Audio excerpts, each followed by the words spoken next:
Initially, when I encountered the violence in Islam, I said, well, this can't be the true Islam. And I, for years, would push back, arguing, no, this hadith here is unreliable. For example, Muhammad says in Sahih Muslim that he has come to expel the Jews and Christians from the Arabian Peninsula and will not leave any but Muslims. That doesn't sound like the Muhammad I knew, so I said, well, that can't be a reliable tradition. And then another tradition from Sahih Bukhari, which says, I have been ordered to fight people until they testify that there is no God but Allah, and only then will their lives and their property be saved from me. And this is from the most reliable collection of hadith, Sahih Bukhari. And so I said, no, that can't be reliable either. And as you continue, you find Muhammad beheading multiple hundreds of men at the same time. You see him distributing those men's wives and children into slavery. You see him torturing people for money. You see him all these atrocities within Muhammad's life, and not always in defensive battles by any means, offensively as well.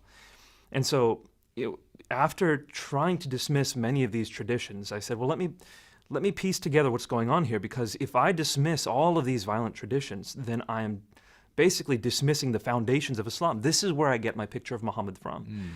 So looking just at the sources, what is the story? How do I reconstruct what Muhammad's life is like? And what you find when you do that, because there certainly are peaceful passages in the Quran, we can't ignore that.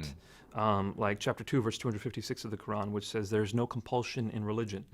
And those are often the ones that are quoted in those are response often the ones, to people. Chapter 109, which says, those of you who disbelieve, believe whatever you want and let us believe what we want. Fairly peaceful. One of the ones that's I can't say this without laughing a bit, but so abused is chapter 5, verse 32 of the Quran, which says, if you kill one person, it says if you kill all of mankind. And if you save a life, it says if you save all of mankind. When you start understanding the context, though, you realize that this is not the ultimate message of Islam. For example, that one verse, chapter 5, verse 32 of the Quran, says the first part of that verse is, it was told to the Jews.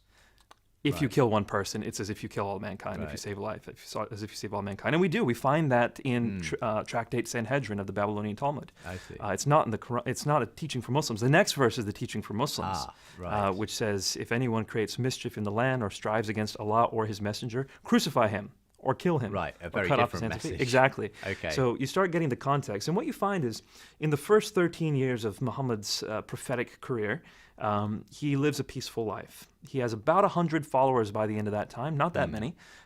Certainly doesn't have a fighting force. Most of these people are of humble means. And he doesn't fight during that time. But then he's given rule over a city. An entire city gives him the right to be arbiter.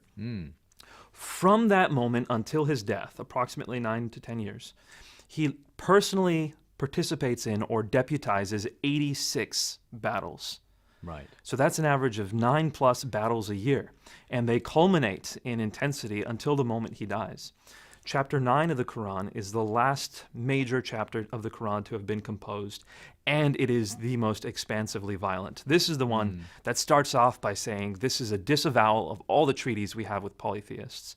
Chapter 9, verse 5, slay the infidels wherever you find them, lay siege to them, take them captive. Chapter 9, verse 29, fight the Jews and Christians until they pay you the poll tax and they feel subdued.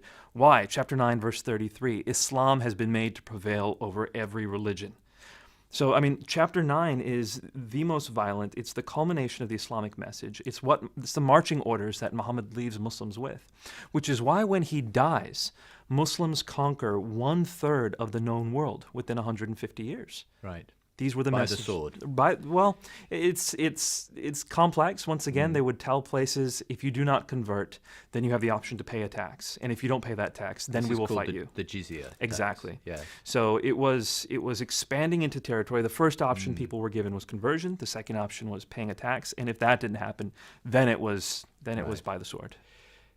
And do you basically see this as effectively the modus operandi of groups like ISIS today? Well, this has been the classical understanding of Islam up until the fall of the Ottoman Empire. No Muslim really ever had qualms with it. It's what it was, and this is the means through which Allah had given Muslims dominance around the world.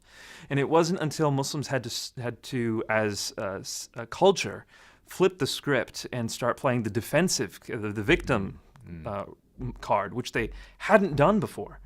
So, for example, the Crusades. Many Muslims will point to the Crusades now and say, this is another example of Christian sort of superiority complex and trying to keep us down and oppressing us. The Crusades were never even discussed in Islamic literature. There was no Muslim or Arabic word for Crusades until Christians came up with one in the Right. 19th century. Okay. It just wasn't a part of the Islamic mentality until the Ottoman Empire fell, the Islamic world started losing its power, and then these discussions started happening. And that's why you don't hear the phrase Islam is a religion of peace until the 20th century.